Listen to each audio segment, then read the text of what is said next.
the F is n times the derivative of flux.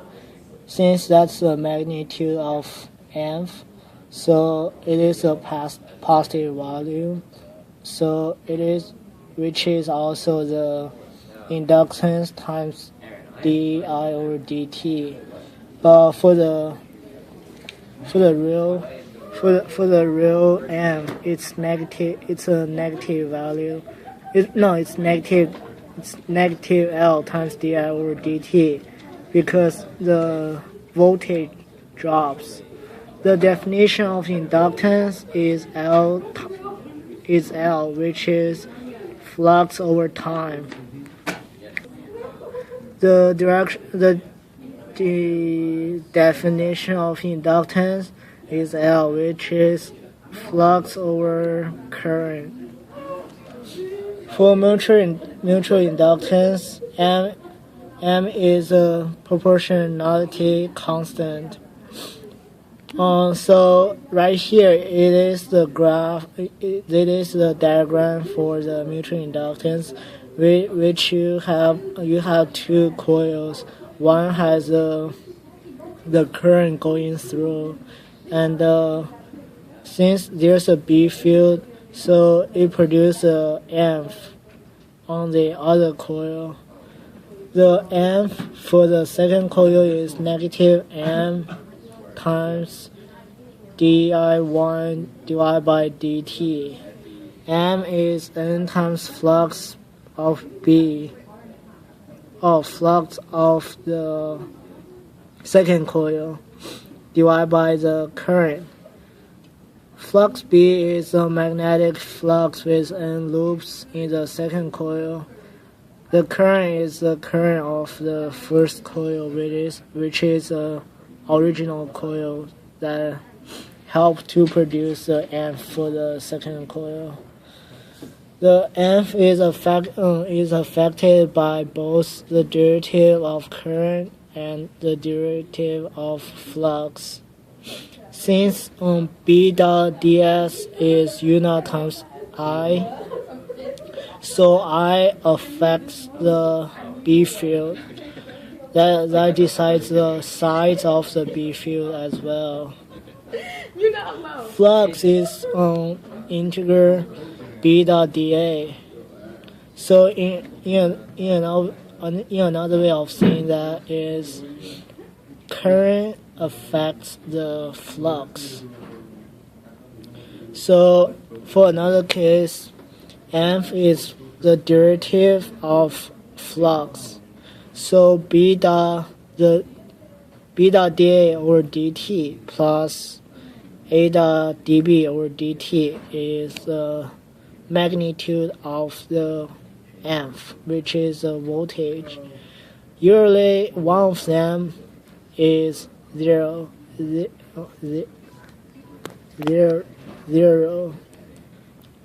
for the most AP problems, but there are still special cases depending on what the problem says.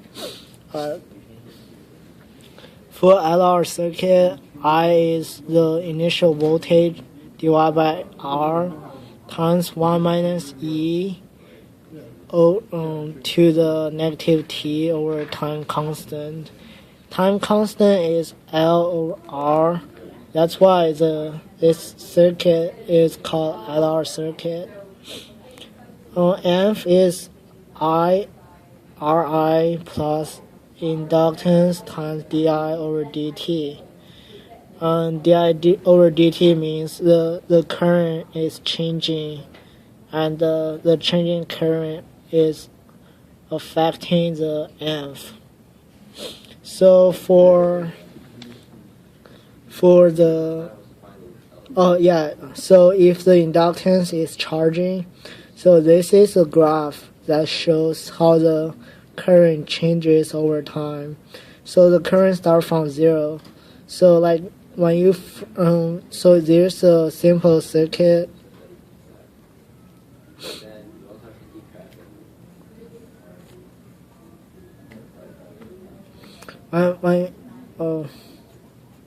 When you first close it, there's no current. as time goes by, and the current slowly goes around the circuit. That's why you have that's how you have current going through, and the current is increasing gradually to a point like let's see T naught, like right here, like the current get to its limit, which is voltage divided by R. So yeah.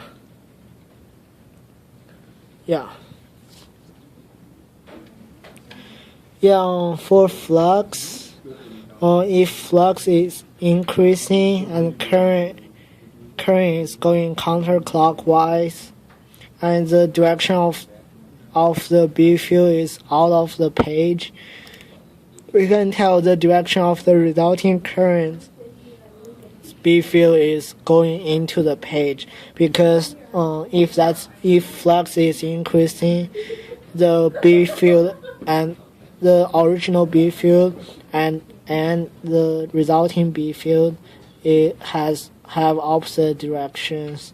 So like going counterclockwise, going up, the direction of the B field going up, the direction of the resulting B field is going down.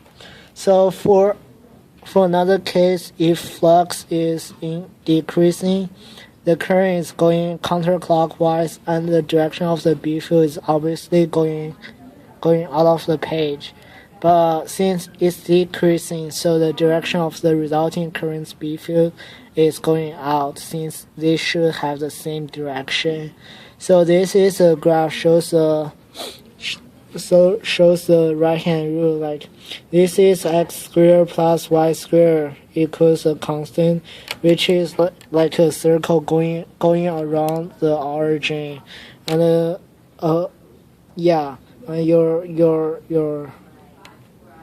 your hand just going around like a circle, find the direction of the B field. So like you can change in B field with area or just B field, like dA over dt or dB over dt. If you change, if the field is changing, usually the AP problem gonna give you that dB is some kind of constant, or like x squared or constant 5 or stuff. For dA, it's like if there's a field, you have like a wire moving towards the field, and since once the coil enters the field, the area is changing. So dB is some kind of constant or a function of time.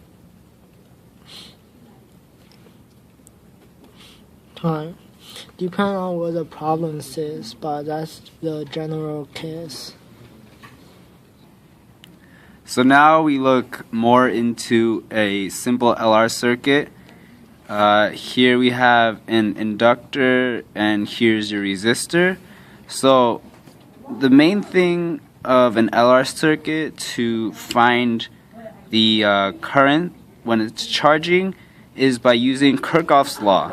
So here we use Kirchhoff's law to equate the voltage of the inductor plus the voltage of the resistor to equal total voltage. And now we substitute in our values. We know that voltage of an inductor is L di over dt, and then voltage of a resistor is I over R. And so we manipulate our values to get separation of variables, and then we integrate from 0 to I and also 0 to t. And then after solving for values, we end up with our charging equation of I equals I initial times 1 minus e to the negative RT over L, and L over R is the tau constant. So you could also see it as 1 minus e to the negative t over tau. So by looking at our graph of a charging inductor, we see that current increases really quickly and then starts leveling off. This is because for an inductor, it only has a steady current after it is fully charged, which is opposite of a capacitor, which acts like a wire when it is uncharged. For a discharging inductor, instead of our graph going to a constant current, it starts at a constant current and goes down towards 0. And we could see this by flipping f of x over and then moving it up I initial units. So in our equation, we see I equals I initial times 1 minus e to the negative RT over L. And then this transformation really just takes away this 1 minus part. So for a discharging inductor, we end up with the equation I equals I initial times e to the negative RT over L. Okay, go.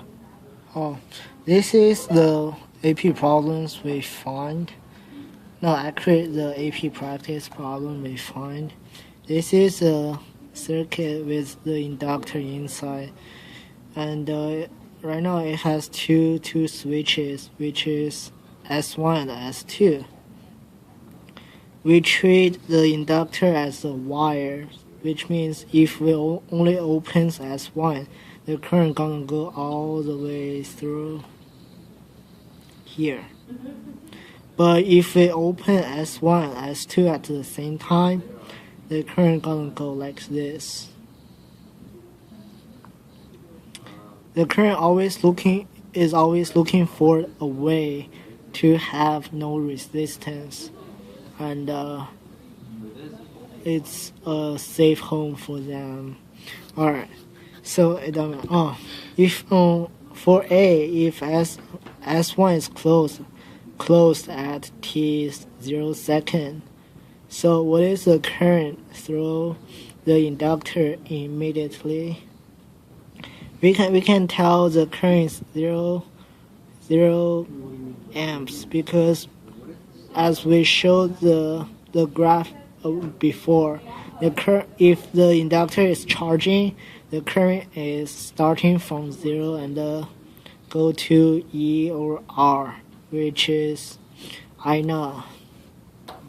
For B, when t is t1, after a long time, which means the entire circuit has been stabilized. So what is the current right now? The current is amp over R, which is the I know we have here. For C, when t is t2, S2 is closed, S1 is open. Right? So we ignore this part of the circuit. The current gonna go like this. So right now we are discharging the inductor. So what is the current? Based on the Kirchhoff law? No, not Kirchhoff. Based on the equation we had in the textbook, L times di over dt plus Ri is 0. And we rearrange the equation around. So we got di over I is R over L dy times the derivative of dt. And we find the Allen function actually. Allen function I is negative R over L times t plus a constant since we integrate them. So we had to add a constant. When t is t2, the current is E over R. So we plug in value into the original function we have here, we get this. And we rearrange it and solve for the constant c. We get I is e over r times e to the negative t minus t2 times r over the inductor for t is greater than t2. So the for the first one, it asks you to graph the function of current over time. So we have the current on the y-axis, time on the x-axis. We have three important variables: t0, t1, and t2. Gradually, the current gradually increasing to I0 and hold for a long time, reach T2. Then the inductor is discharging. Then, based on the function we find, it's gradually decreasing to 0. In this problem, we have an inductor connected in series to a battery and a resistor, so a simple LR circuit. And so now we are trying to find the graph of voltage across the inductor as a function of time. So let's visualize the circuit first. We see the circuit as just a simple LR circuit with our inductor here and our resistor here connected all in a series. So our question asks us to show the voltage across the inductor as a function of time.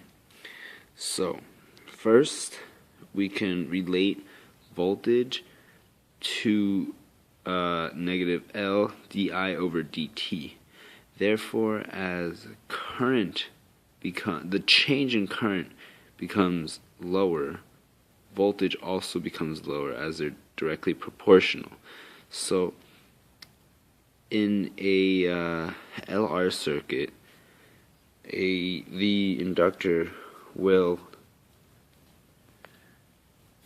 current across an inductor will approach a constant value, and then therefore the change in current becomes lower and lower. Therefore voltage becomes lower and lower. So now let's look at our options. We have two graphs of oscillation. That does not happen. We have a linear graph, but we know that voltage should become lower as time increases and our inductor becomes charged. So the only one with a decrease is B. In this problem, we have a fully charged capacitor put in series with an inductor. Now we are to find which graph shows the energy stored in the capacitor as a function of time. So first, let's look at our options. We know that the energy in the system will never be negative, so we can immediately take out B. Now we know that the capacitor starts at it's fully charged. Therefore, the energy has to have the initial peak. Therefore, we can also cross out C and E. Now, between A and D, we have to figure out which graph shows the energy stored in the capacitor as a function of time. So as current peaks, the inductor is going to act as a wire, and then the capacitor has to be fully discharged in order to act like a wire. So as current peaks, therefore the capacitor has to have zero energy in it in order to act like a wire. And then because at this peak this graph does not match it, we know that the answer choice is going to be D.